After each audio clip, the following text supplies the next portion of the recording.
Le premier jour de la semaine, je vous livre l'essentiel de l'actualité. D'abord les titres. Des milliers des habitants de Mikenge et environ ont fui l'avancée des combattants Twirwaneho alliés au M23 qui ont pris contrôle de l'agglomération des Mikenge.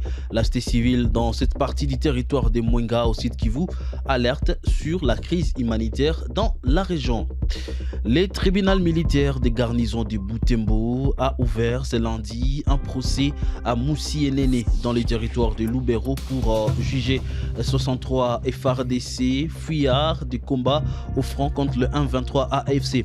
Pendant ces matins, plus de 200 militaires des Samir RDC ont quitté la ville de Goma vers leur pays d'origine via le Rwanda.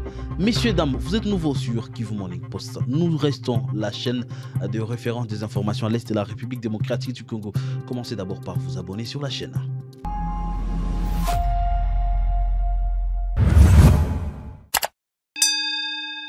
Nous parlons d'abord de cette information. Les combattants Twirwaneho alliés au M23 AFC ont pris le contrôle de l'agglomération des Mikenge après un repli des éléments des forces armées de la République démocratique du Congo soutenus par les Wazalendo. Selon la société civile locale dans cette partie du secteur d'Itombwe, territoire de Mwenga au sud Kivu, ces affrontements ont conduit à un afflux de déplacés dans la zone. Témoignage avec Alaka Mikekson, président de la société civile locale. Tangu juzi na jeshi la Twirwaneho, ambalo limechukua hata muda wa mji wa Mikenge bila risasi. Hiyo ni baada ya jeshi la taifa kuondoka ndani ya mji wa Mikenge masaa 21 ama na mbili hivi ama na 4. Waliondoka na kwenda mahali ambapo hatukutoka na hatukufahamu. Nitakwambia kwamba wakaazi kwa sasa wamekimbia kwa hali mbovu. Wakaazi wamekenga wamekimbia kwa hali mbovu sana.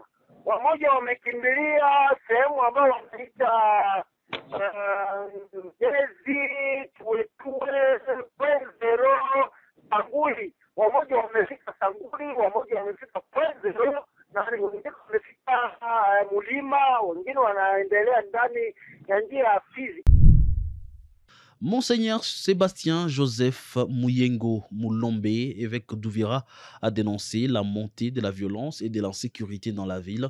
Il appelle à une intervention rapide pour mettre fin aux troubles qui affectent la population et les institutions locales. Les habitants vivent dans la peur, confrontés aux attaques armées et au pillage. Cette violation a paralysé la vie économique, fermant marchés et services. Monseigneur Muyengo souligne la responsabilité des éléments incontrôlés des forces armées de la République démocratique du Congo et des miliciens Wazalendo dans cette crise. Je vous propose de les suivre. Chers diocésains, chers frères et sœurs, Ouviroises et Ouvirois, paix à vous.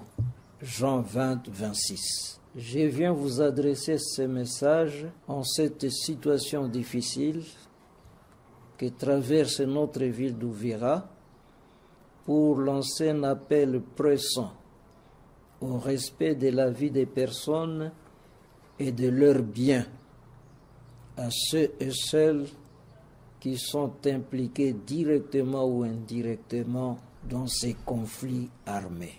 À Uvira, en effet, depuis plus d'une semaine, alors que la guerre proprement dite n'est pas encore arrivée, nous vivons une situation traumatisante avec le crépitement des balles partout, nuit et jour, les pillages systématiques avec violence, voire tuerie, dans des maisons familiales, dans des couvents des prêtres, des religieuses et religieuses, dans des maisons de commerce. Tous les services, banques, pharmacies, centres de santé, marchés, kiosques d'échange de monnaie et d'autres opérations téléphoniques sont fermés. Presque toutes les autorités politico-administratives et celles de l'armée, de la police et une bonne partie de la population ayant fui vers le Burundi voisin ou à Kalemi, voire en Tanzanie, les restes d'habitants terrés dans leurs maisons sont livrés au vandalisme de la part des hommes en armes, faux et vrais militaires en désertion des fronts et d'autres miliciens non autrement identifiés. Le tribunal militaire de garnison de Butembo a ouvert, c'est lundi 24 février 2025, un procès à Moussienene dans les territoires du Lubero pour juger 63 soldats des forces armées de la République démocratique du Congo, fuyards du combat au front contre le 123 AFC. Selon le colonel Makazuka et porte-parole du secteur opérationnel Grand Nord, ces militaires sont accusés de vol, d'extorsion et d'autres exactions commises dans plusieurs localités de la région alors qu'ils étaient déployés dans les 4 opérations contre les rebelles du 123. Suivez l'image.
À droite, allié.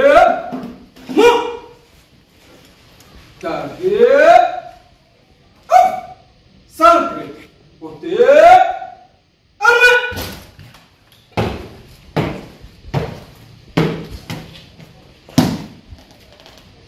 Merci le président du tribunal militaire de garnison de Butembo. Mon capitaine, police d'audience devant vous pour vous présenter les prévenus à comparaître à l'audience de ce jour. Commandant police d'audience, Mouindo Moussa. Merci pour les honneurs d'audience publique de ce jour et pour votre réponse. À vos ordres, mon capitaine.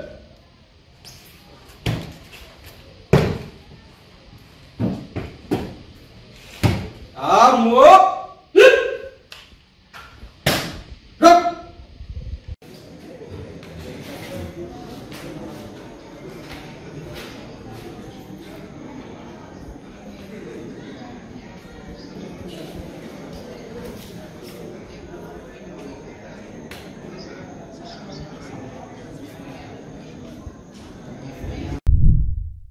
Près de 200 soldats blessés ainsi que de femmes enceintes et des éléments non essentiels de la force militaire SADC ont été autorisés par le M23 à quitter la République démocratique du Congo en passant par le Rwanda. Ce lundi matin à Goma, parmi eux se trouvent des soldats sud-africains. Explication ici. En toute discrétion, un premier contingent des troupes de la SADC a quitté le sol congolais ce lundi 24 février 2025. Selon une source sécuritaire, environ 200 militaires de différentes nationalités, notamment des Sud-Africains et des Malawites, ont traversé la frontière rwandaise sans présence des caméras. Parmi ces soldats, on compte des blessés, des malades et quelques femmes sud-africaines enceintes. Le gouvernement congolais n'a pas encore communiqué officiellement sur ces mouvements, mais plusieurs observateurs s'interrogent sur l'avenir de l'engagement de la SADC en RDC alors que la situation sécuritaire reste volatile à Goma et dans d'autres zones sous tension. Le retrait progressif des troupes de la SADC s'inscrit-il dans une reconfiguration stratégique ou un désengagement définitif? La question reste ouverte. La première ministre congolaise, Judith Suminwa Tuluka, a demandé à l'ONU d'imposer des sanctions contre le Rwanda, accusé de soutenir des violences en RDC. Il a déclaré que ces sanctions sont nécessaires pour restaurer l'ordre et protéger les populations. Lors de la 58e session du Conseil des droits de l'homme à Genève, il a souligné l'urgence humanitaire et les coûts humains du conflit, affirmant que la RDC continue d'enterrer ses morts. Je vous propose ici de suivre la première ministre de la République démocratique du Congo. C'est avec gravité que je m'adresse à vous aujourd'hui, au nom de son Excellence, Monsieur le Président de la République, Félix-Antoine Tshisekedi Tshilombo, ainsi qu'au nom du peuple congolais. Monsieur le Président distingué délégué, je voudrais exprimer la gratitude de la RDC à cette Assemblée au regard de la diligence avec laquelle vous avez rapidement accédé à notre demande d'une session spéciale et à l'adoption à l'unanimité de la résolution le 7 février 2025 ouvrant la voie à la mise en place de la mission d'établissement des faits et de la commission d'enquête indépendante. Ceci augure un espoir pour des millions de Congolais qui sont encore aujourd'hui victimes des agressions répétées du Rwanda. Le gouvernement de la RDC s'engage à contribuer à la mise en œuvre de cette résolution adoptée le 7 février dernier, notamment en facilitant le travail de la commission d'enquête indépendante qui sera mise sur pied pour documenter les violences des droits de l'homme et du droit international humanitaire dans les provinces du Nord et du Sud Kivu. C'est dans ce même élan que nous voulons saluer l'adoption à l'unanimité de la résolution du Conseil de sécurité du 21 février 2025 enjoignant clairement le Rwanda de quitter le territoire congolais et de cesser tout soutien au mouvement terroriste du M23. Il en est de même de la résolution adoptée le 13 février 2025 par le Parlement européen qui a mis en lumière l'exploitation illégale des ressources naturelles par le Rwanda.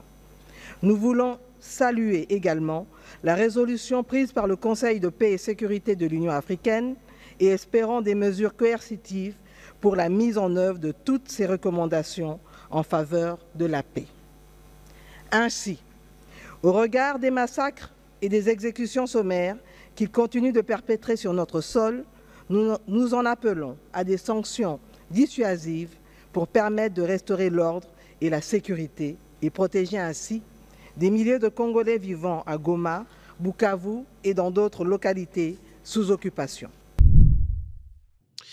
Joseph Kabila, ancien président de la République démocratique du Congo, accuse son successeur Félix Tshisekedi de déstabiliser les pays.